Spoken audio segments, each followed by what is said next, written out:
Assalamualaikum warahmatullahi wabarakatuh.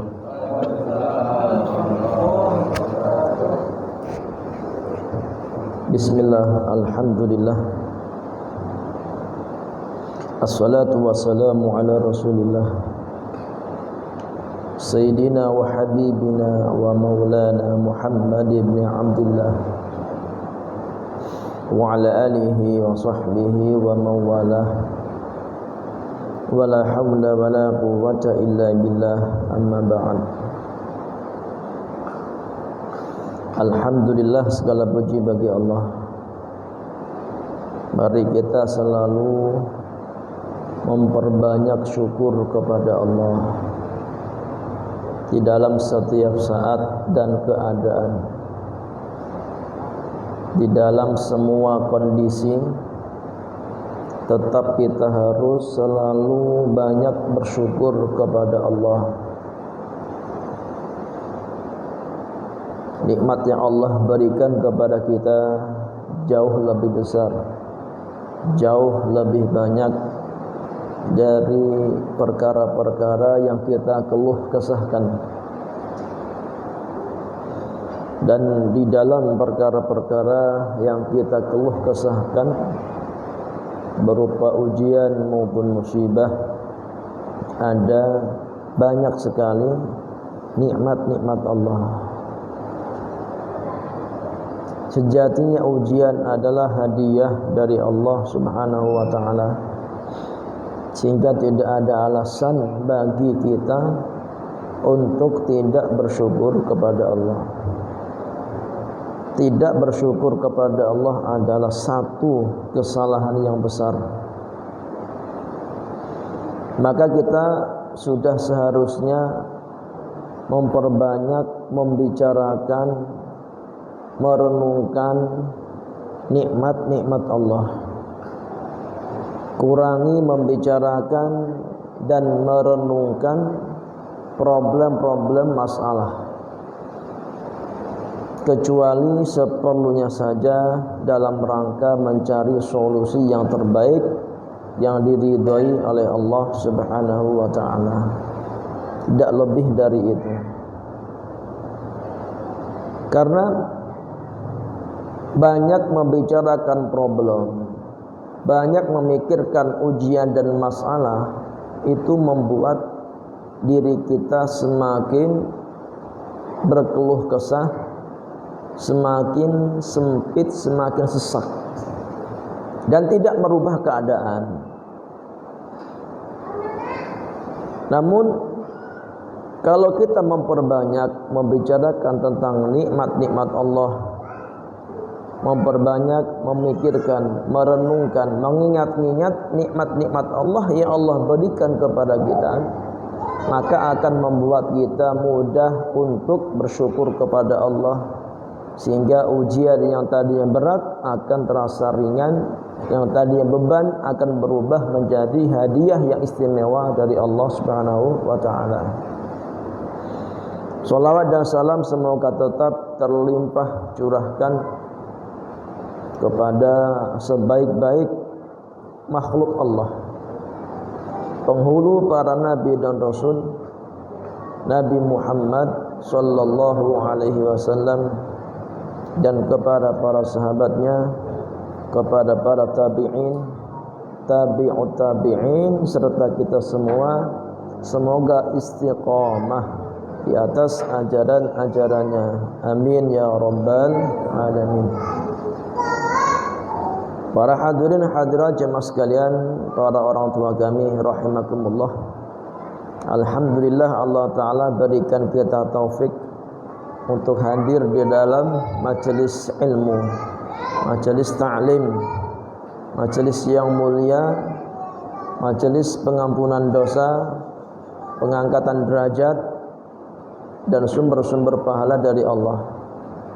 Satu bab ilmu kita pelajari, baik bisa diamalkan maupun belum bisa diamalkan, itu sudah lebih baik daripada kita sholat sunnah 1000 rakaat yang diterima oleh Allah.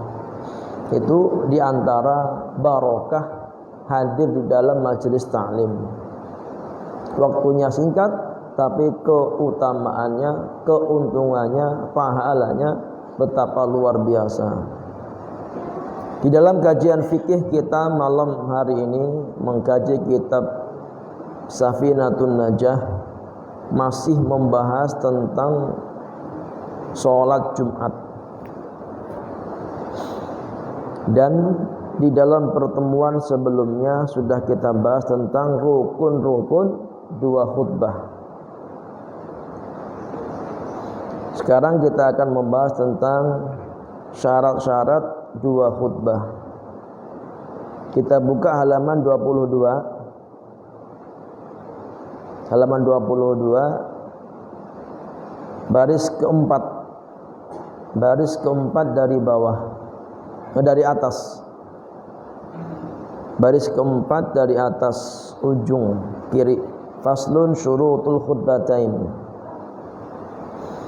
Bismillahirrahmanirrahim. Faslun. Ari iya hiji fasal. Syurutul khutbataini. Ari pirang-pirang syarat dua khutbah. Asyaratun. Eta 10. At-taharatu. Hiji suci. Anil hadatsaini. Tina dua hadas. Al-asghari. Hiji hadas letik. Wal akbari. Jeung hadas gede. Wat taharatu. Jeung suci. Anin najasati. Tina najis. Fis saubi. Dina pakaianana. Wal badani. Jeung badana. Wal makani. Jeung tempatna. Wasatrul aurati. Jeung nutupan aurat. Wal qiyamu. Jeung nangtung. Alal qadiri. Kajalma nu kawasa. Wal julusu. Jeung diuk. Bainahuma. Antara dua khutbah. Fauqa tuma'ninatis salati. Saluhuran tuma'ninah salat. Wal muwalatu. Jeung tuluy-tuluy. Bainahuma. Antara dua khutbah. Wa bainas salati.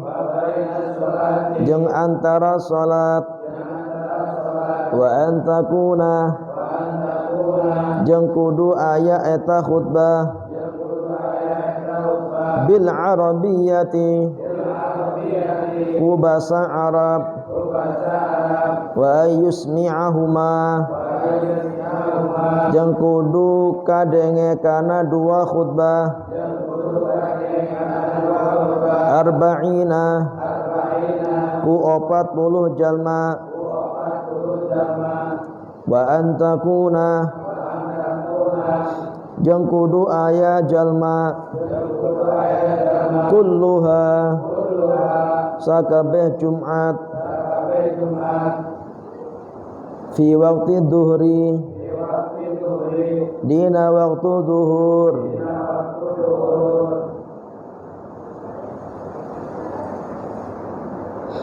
Faslun utawi iki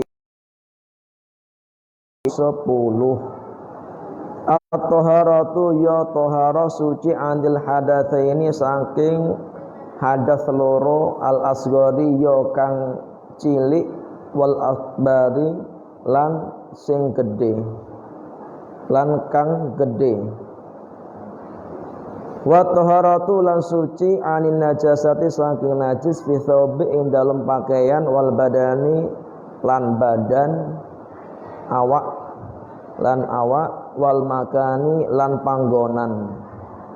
Wasatrul aurati lan nutup aurat, wal qiyamu lan jumeneng ngadeg al qadiri ing ngatasé wong kang mampu, wal julusu lan lungguh bainahuma ing dalem antarane khutbah loro fauqa tumakninatis shalah ing dalem dubure tumakninah salat, wal muwalatu lan turut berturut-turut bainahuma ing dalem antarane khutbah loro, wa bainas sholati lan ing dalem antarane salat, wa takuna lan ana apa khutbah lan yen to ana apa khutbah iku bi arabiyati kelawan bahasa Arab, wa yusmi'a lan yen to ngrungokake sapa khatib huma ing khutbah loro arba'ina ing 40 wong mustautin merdeka, arba'ina 40 wong mustautin lanang tur merdeka, wa takuna lan yen to ana apa khutbah kulluha ya sakabehane khutbah ana iku fi waqti dhuhri ing dalam waktu salat, ing dalam waktu zuhur. Di dalam pertemuan sebelumnya kita membahas tentang rukun-rukun dua khutbah. Ada berapa rukun khutbah? Ada 5. Pertama, memuji Allah di dalam khutbah pertama dan kedua.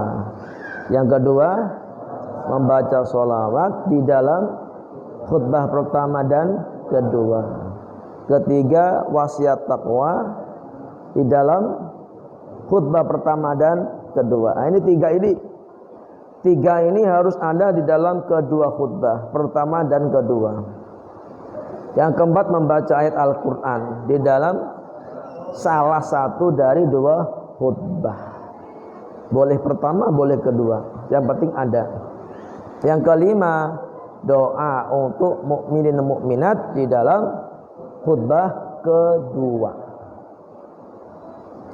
Kemudian untuk keabsahan dua khutbah itu harus memenuhi persyaratan-persyaratan.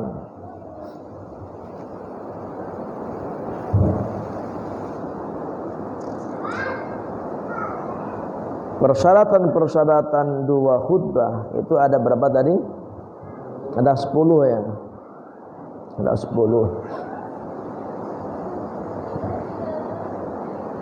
Kalau di dalam kitab yang lain ada 12, ada tambahan 2. Seperti dalam kitab At-Taqriratus Sadidah fil Masail Mufidah itu ada 12. Pertama adzukuratu, laki-laki. Jelas syaratnya khatib harus laki-laki. Gak ada khatib perempuan.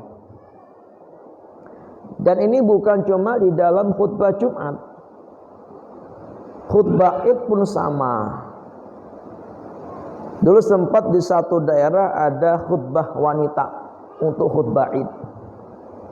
Ada jemaah wanita sholat Idnya di tempat khusus para wanita saja. Dan ada khotibnya yang khutbah perempuan. Kita sempat diskusi, kita sampaikan nggak ada. Khotib itu hanya laki-laki. Nggak ada kok khotib perempuan, nggak sah. Tapi seandainya habis sholat Id, misalnya ada jemaah perempuan semua khusus buat wanita. Habis sholat Id daripada bubar, sudahlah ada satu orang dari perwakilan para wanita, ada yang memberikan tausiah, memberikan nasihat, boleh, itu dianjurkan, bagus juga daripada. Tapi ini bukan khutbah namanya. Ya tausiah ceramah rohani, mumpung orang kumpul, daripada langsung pulang ngapain juga. Tapi itu bukan khutbah. Khotib harus laki-laki. Yang kedua, at-taharatu 'anil hadatsaini. Khatibnya harus suci dari 2 hadas, baik hadas kecil maupun hadas besar.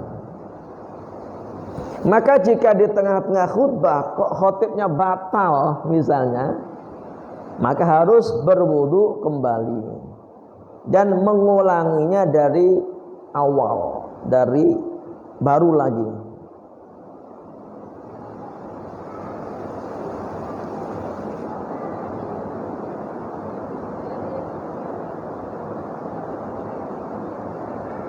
Jadi gak mungkin, gak boleh satu ibadah 2 kali bersuci. Gak boleh satu ibadah 2 kali bersuci. Seperti sholat gak mungkin 2 kali bersuci. Misalnya kita sholat duhur, baru dapat 2 rakaat kita kentut, berarti batal. Kita wudu, habis wudu ulangi lagi dari awal atau lanjutin? Dari awal. Khutbah pun satu paket. Jadi nggak bisa khatibnya berkhutbah tiba-tiba dia batal, dia wudu, kemudian lanjutin. Misalnya tadi sudah khutbah pertama, sudah beres rukun-rukunnya, lagi khutbah setelah menyempurnakan rukun-rukun khutbah yang pertama misalnya, dia kentut, nah dia batal kan, wudu lagi, habis wudu lanjutin khutbah kedua. Ini nggak boleh, harus diulang dari pertama, dari awal. Beda kalau menggantikan khatib, beda. Kalau khatibnya diganti bisa melanjutkan, melanjutkan. Misalnya gini, ya kalau di dalam khutbah pertama khatibnya setelah menyempurnakan rukun-rukunnya, memuji Allah, selawat, wasiat takwa, 3 cukup ya. Rukun awal ini wajib ada, baca ayat boleh ada, boleh enggak. Kemudian dia batal, kemudian dia minta orang, tolong gantikan khutbah saya, digantikan. Maka yang menggantikan khutbah itu boleh langsung lanjutkan saja, tinggal duduk sebentar, khutbah kedua masuk. Atau kalau khutbahnya pertengahan yang pertama ya diulang dari awal, bisa diganti. Dengan syarat yang menggantikan itu dia mendengarkan semua rukun-rukun khutbah yang berlalu. Jadi yang menggantikan yang mendengarkan khutbah dari awal, yang mendengarkan rukun-rukun khutbah. Nggak bisa yang menggantikan yang baru datang langsung menggantikan, itu nggak bisa. Maka penting yang duduk di sekitar dekat itu ya dekat khatib, dekat mimbar, yang bisa khutbah. Suatu saat jika kejadian khatibnya batal, atau mungkin ada yang pingsan, ada yang meninggal mungkin, itu ada yang menggantikannya. Harus suci dari 2 hadas. Dan kita kalau sebagai khatib kok batal, gak usah malu untuk turun. Wah gak enak, banyak orang malu ini, terusin aja, diem-diem, haram hukumnya, dosa, gak boleh. Harus suci dari 2 hadas, baik hadas kecil maupun hadas besar. Yang ketiga, at-taharatu 'anin najasati fi thawbi wal badani wal makani. Khatib harus suci dari najis di dalam 3 hal. Tiga hal. Pertama, pakaian harus suci dari najis. Kedua, badan harus suci dari najis. Ketiga, tempat harus suci dari najis. Tempat dia berpijak nempel itu harus suci dari najis. Kalau ada najisnya maka tidak sah. Harus suci. Yang keempat, satrul aurah, harus menutup aurat. Khatib harus menutup aurat. Kalau di tengah-tengah khutbah auratnya terbuka dan gak segera ditutup, maka batal khutbahnya, maka wajib diulang dari awal. Harus menutup aurat. Yang kelima, al-qiyamu 'alal qadir. Khatib wajib berdiri. Harus berdiri jika mampu berdiri. Jika mampu berdiri, wajib berdiri. Bagaimana jika tidak mampu berdiri? Kalau khatibnya tidak mampu berdiri, boleh dia berkhutbah sambil duduk, boleh. Kalau nggak bisa duduk, mungkin karena sakit, boleh sambil ittija, tidur miring. Tidur miring, boleh. Tapi yang lebih utama, sudahlah, nggak usah maksakan diri khutbah, ganti yang sehat, ganti yang lain.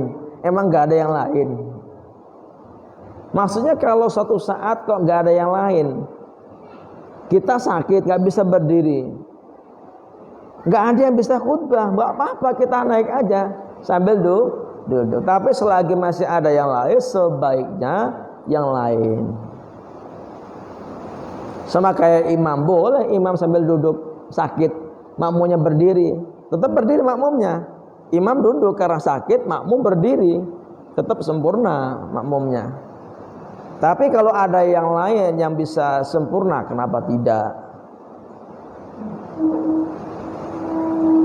Kemudian yang keenam, al-julusu bainahuma fawqa tuma'ninatis shalah. Wajib adanya duduk di antara dua khutbah, di atas tuma'ninah salat. Antara khutbah, dua khutbah, di atas tuma'ninah salat. Ya kalau sholat kan tuma'ninahnya satu subhanallah cukup, anggota badan tenang semuanya. Itu dilebihkan meskipun sedikit. Afdalnya duduknya seukuran surat Al-Ikhlas. Maka jika kok khatib tidak duduk antara dua khutbah, maka semua khutbah itu dihitung masih satu khutbah. Masih dihitung satu khutbah. Lalu bagaimana jika khutibnya sakit, gak bisa berdiri? Kan tadi khutbahnya sambil duduk. Nah sekarang antara dua khutbah bagaimana? Duduk. Maka jedanya cukup diem, gak perlu berbaring. Ini kan berarti kalau berdiri jedanya itu antara dua khutbah dipisah dengan duduk. Nah sekarang khutibnya kan duduk karena sakit. Gimana memisah antara khutbah pertama kedua? Sudah nggak usah berbaring, cukup diam saja, cukup diam.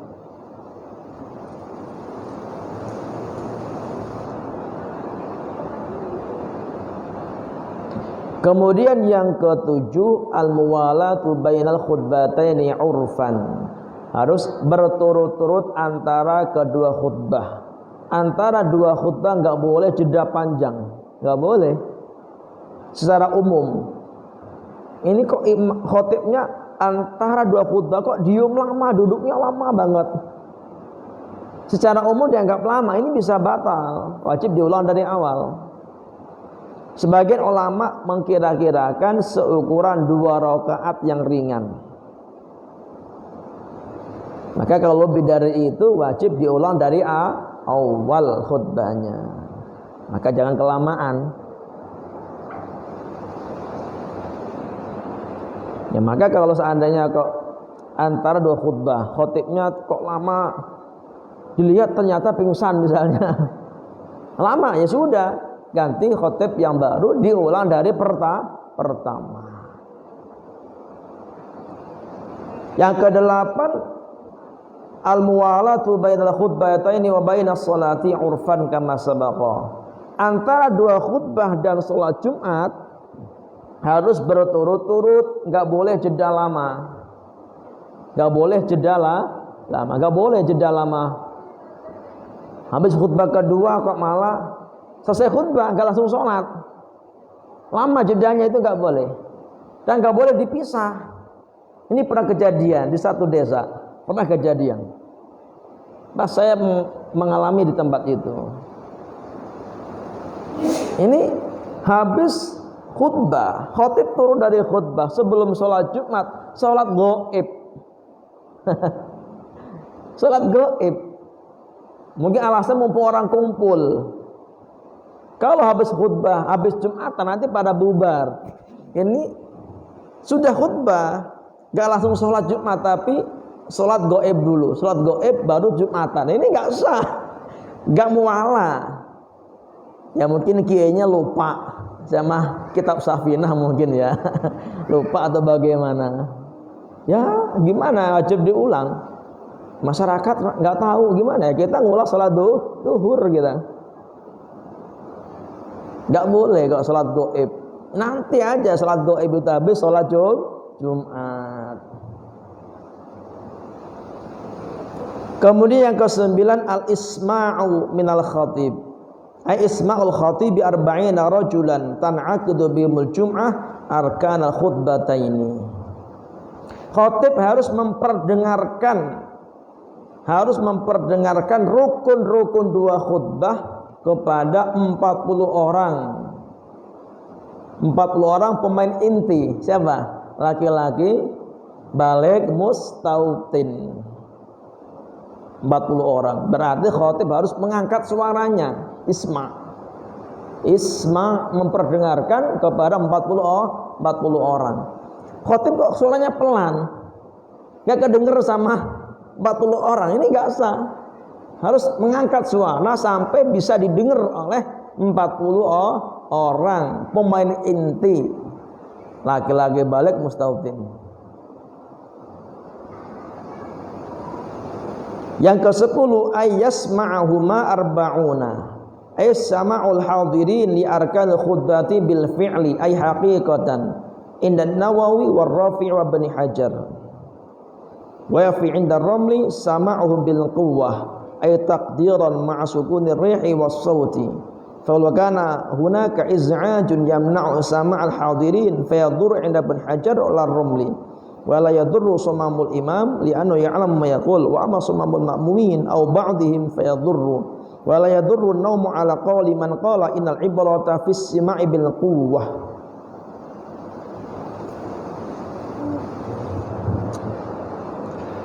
Yang ke-10 kedua khutbah, rukun-rukun khutbah.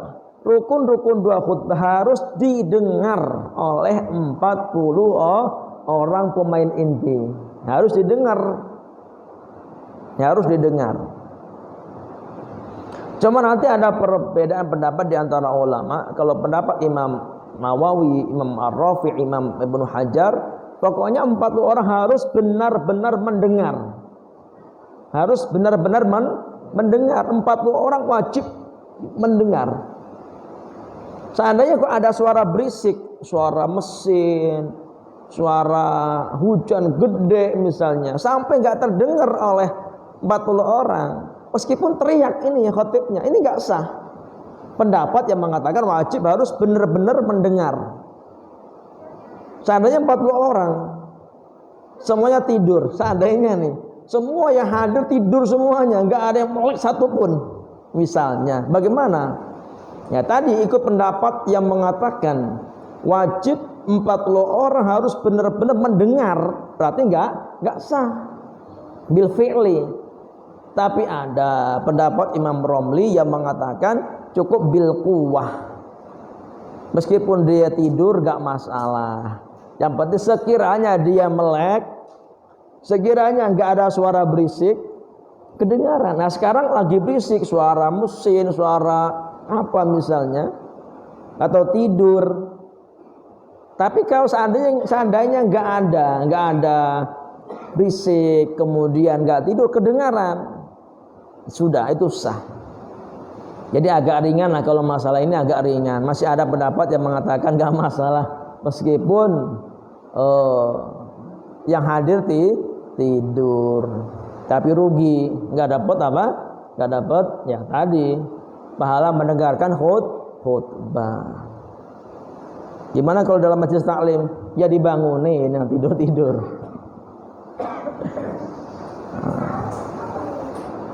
Yang tidur dibangunkan. Ibarat orang naik motor, bocor banyak, dibiarin enggak? Jangan, kasihan dia, rugi nanti.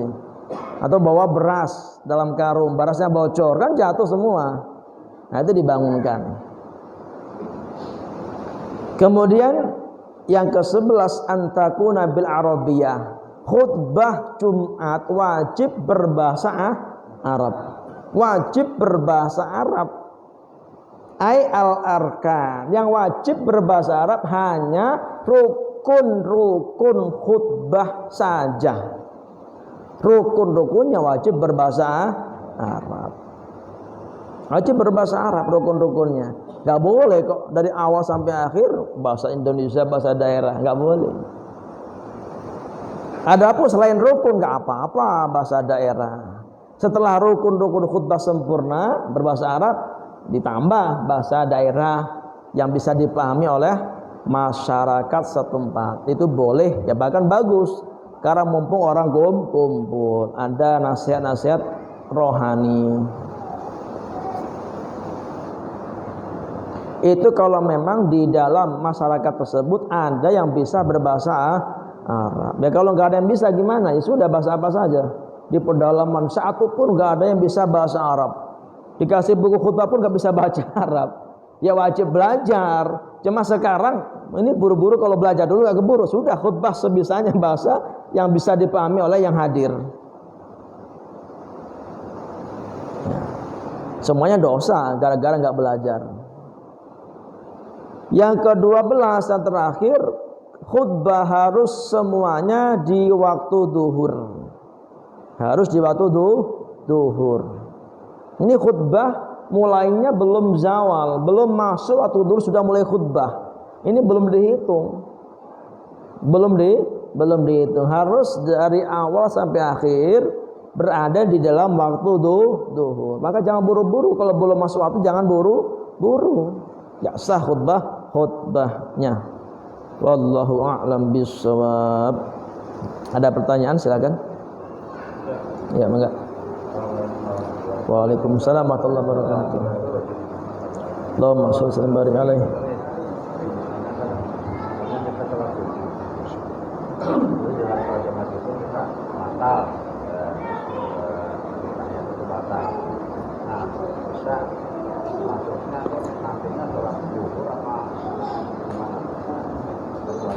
Ya. Misalnya kita datangnya sholat,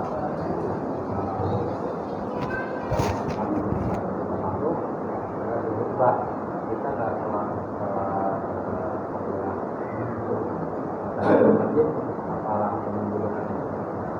ya. Waalaikumsalam warahmatullahi wabarakatuh. Bagaimana kalau ketika sholat Jumat kita batal? Ya kalau batal segera ambil air wudhu, habis wudhu selesai langsung bergabung kepada jamaah. Kalau kita mendapatkan satu rakaat berjamaah, maka sah Jumatannya. Entah karena kita batal di tengah-tengah sholat Jumat, kemudian wudhu, entah kita telat lagi khutbah, wah kebelet ini, mulus perut, buang hajat. Habis buang hajat ambil air wudhu, ternyata sudah sholat atau lagi sholat, atau telat ketiduran dari rumah, wah tidur, udah khotib nih berkhutbah langsung ke masjid, nyampe sana sedang sholat, bagaimana? Sudah kita bahas, sholat Jumat wajib berjamaah minimal 1 rakaat. Wajib berjamaah di dalam rakaat pertama. Kalau kita mendapatkan 1 rakaat berjamaah, maka tinggal ditambah 1 rakaat. Kapan dapat rakaat? Dapat ruku. Kalau kita mendapatkan ruku, takbir Allah Akbar, dapat ruku bersama imam, tumaknina di dalam rakaat keduanya imam, berarti kita dapat 1 rakaat. Ya sudah, selesai imam salam, kita nambah 1 rakaat. Tapi kalau kita tidak mendapatkan 1 rakaat bersama imam, tidak mendapatkan ruku, tumakninah rukuk bersama imam di dalam rakaat kedua. Kita datang ternyata imam sudah rakaat kedua, sudah i'tidal atau sujud. Pokoknya enggak dapat rukuk di dalam rakaat kedua imam. Maka kita wajib niat sholat fardu Jumat, tapi prakteknya sholat fardu duhur. Niatnya fardu Jumat. Habis imam salam kita nambah 4 rakaat. Jadinya sholat duhur. Namanya apa itu? Saya ingat. Sholat wala nawa wala sholat. Sholat duhur tapi gak niat duhur. Niatnya Jumat tapi gak sholat Jumat. Jadi beda antara niat dan praktek berbeda. Niatnya sholat fardu Jumat, prakteknya sholat fardu duhur. Kalau kita datang, ternyata sudah salam imamnya, sudah salam. Bagaimana sikap kita? Langsung sholat fardu duhur, gak usah Jumatan. Gak ada Jumatan kedua kali itu, kedua gak ada Jumatan kedua. Langsung sholat fardu Jumat. Kemudian pertanyaan yang kedua tadi, kalau kita datang pas khotib berkhutbah, bagaimana sikap kita? Tetap disunahkan sholat sunnah tahiyatul masjid. Sholat sunnah tahiyatul masjid, tapi dipercepat, jangan lama-lama, dipercepat. Ada yang berpendapat cukup rukun-rukunnya saja. Ada yang berpendapat boleh tambah sunnah-sunnahnya tapi cepat, ringkas. Kemudian selesai sudah, dengarkan khutbah. Kalau langsung duduk boleh enggak? Ya boleh-boleh saja. Karena sholat sunnah tahiyatul masjid hukumnya sunnah. Ketika khotib berkhutbah tidak boleh sholat apapun. Ketika khotib berkhutbah tidak boleh sholat apapun. Kalau sholat nggak jadi sholatnya, nggak jadi, bukan nggak sah, nggak jadi sholatnya. Dan haram, nggak boleh. Kecuali satu, sholat sunnah tahiyatul masjid bagi yang baru masuk. Digabungkan boleh. Niat tahiyatul masjid plus qobliyah Jumat boleh digabungkan. Karena intinya tahiyatul masjid itu bagi yang baru masuk. Selain itu gak boleh, gak jadi. Ada di sebagian tempat, misalnya kita mampir di sebuah masjid pas Jumatan, di masjid tersebut ternyata adzan Jumatnya cuma 2 kali. Cuma satu kali. Khotib langsung naik di mimbar, langsung adzan, masuk khutbah. Gimana habis adzan? Apakah kita boleh sholat sunnah qobliyah Jumat? Gak boleh. Khotib sudah naik di atas mimbar, gak boleh sholat apapun, gak boleh. Gak jadi sholatnya, haram itu. Dan gak jadi. Kecuali yang baru masuk sholat sunnah tahiyatul masjid. Nah Ustadz, saya biasa qobliyah Jumat. Gimana? Qobliyah Jumatnya kita tunda habis sholat Jumatan. Gak apa-apa. Jangan pas khutbah, gak boleh. Gak jadi. Habis Jumatan, nah kita sholat sunnah qobliyah Jumat, kemudian sholat sunnah ba'diyah Jumat. Kalau digabung ke bagaimana? 2 rakaat, 2 niat. Niat qobliyah plus ba'diyah. Entah Jumatan, entah sholat yang lain, pengiritan, gimana? Ulama berbeda pendapat. Ada yang mengatakan sah boleh, ada yang mengatakan sah, ada yang mengatakan enggak sah. Ya kalau kita waktunya sempat mah ya dipisah, itu lebih banyak pahalanya. Kalau buru-buru daripada kita enggak qobliyah, sudahlah 2 rakaat 2 niat. Ya boleh diamalkan sekali-kali. Kalau buru-buru misalnya. Ya meskipun kalaupun gak buru-buru pun boleh diamalkan. Cuma kan bagusnya dipisah. Kalaupun digabungkan 2 rakaat niatnya 2 qobliyah plus ba'diyah. Ada yang mengatakan sah dan boleh. Wallahu alam. Ada lagi? Boleh? Waalaikumsalam warahmatullahi wabarakatuh. Allahumma shalli wa sallim alaihi.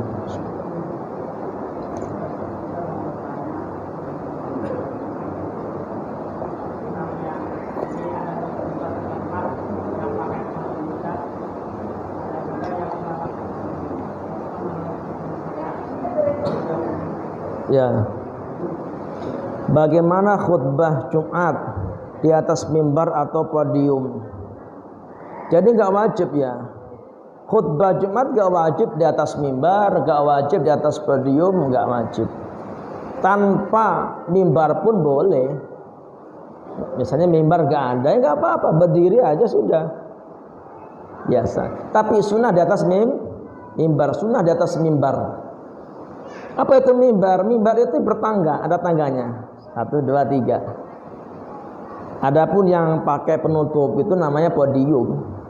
Dari belakang ya. Kalau bicara sah, semuanya sah. Cuma sunnahnya mimbar. Bagusnya mimbar. Ada tangganya naik. Nanti megang tongkat. Tongkat jangan dilepas.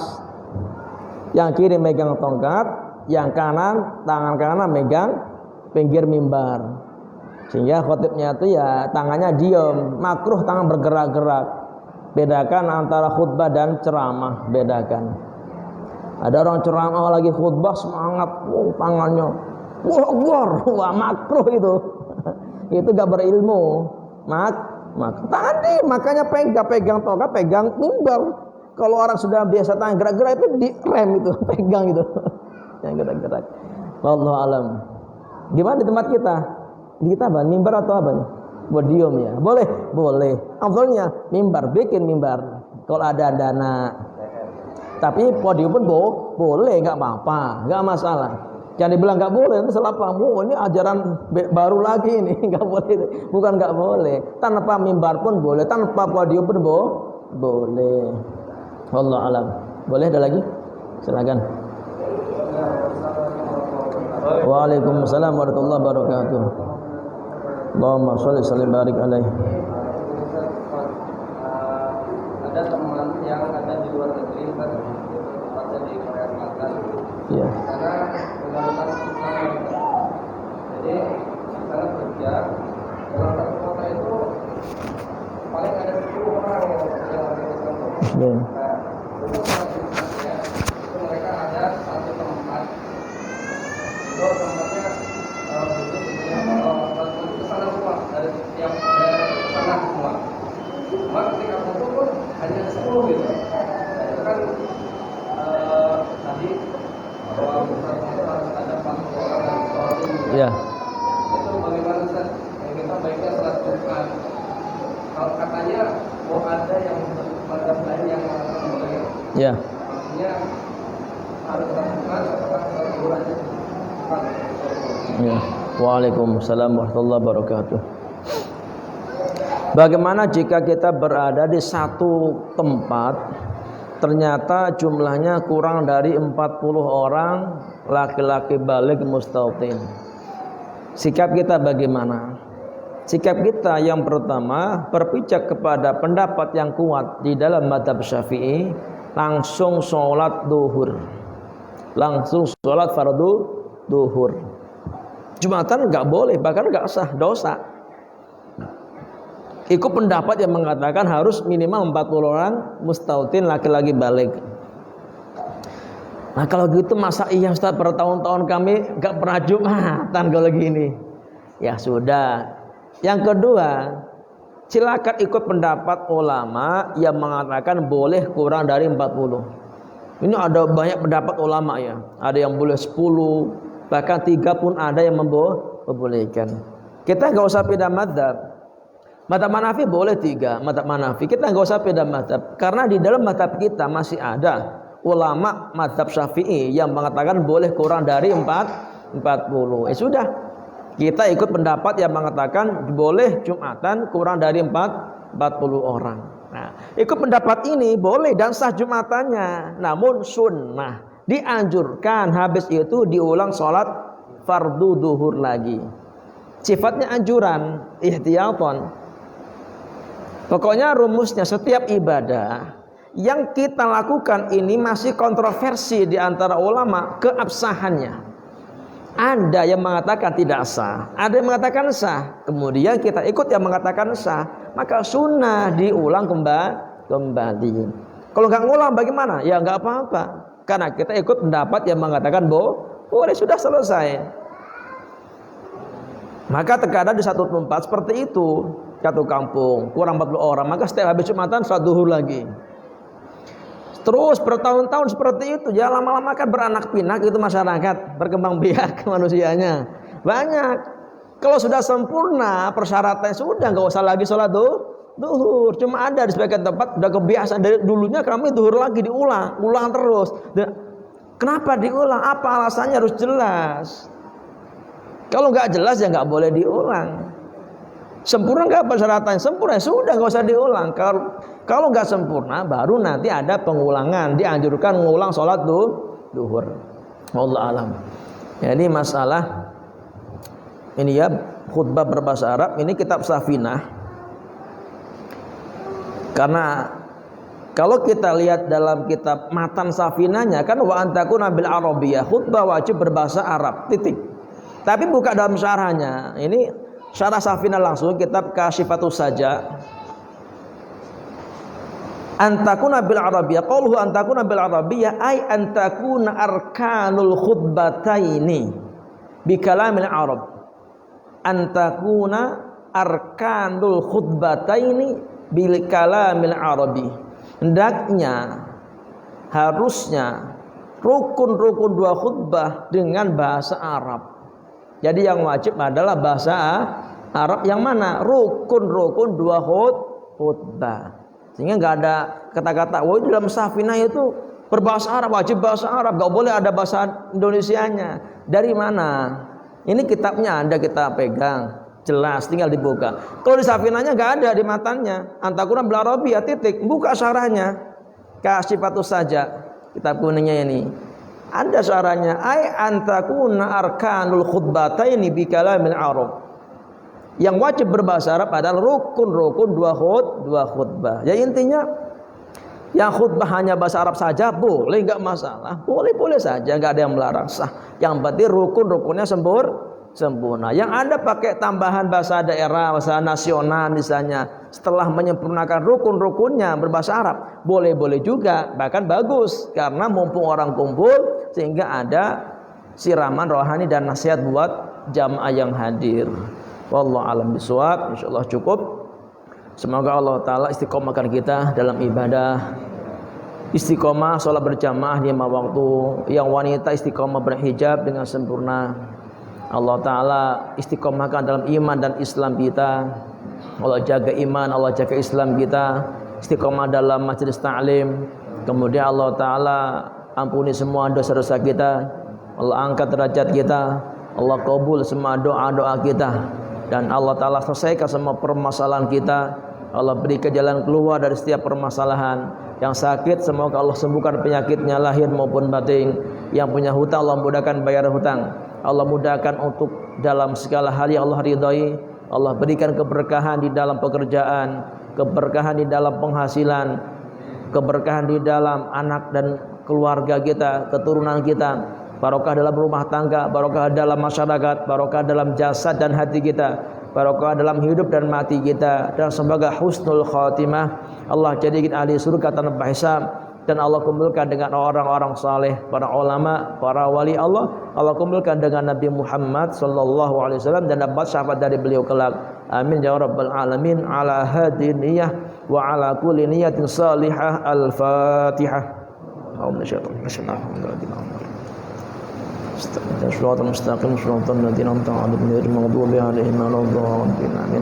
Demikian, mohon maaf dan mohon doa selalu. Akhirul kalam, subhanallah bihamdihi, subhanakallahumma bihamdika, asyhadu an la ilaha illa anta, astaghfiruka wa atubu ilaik. Assalamualaikum warahmatullahi wabarakatuh.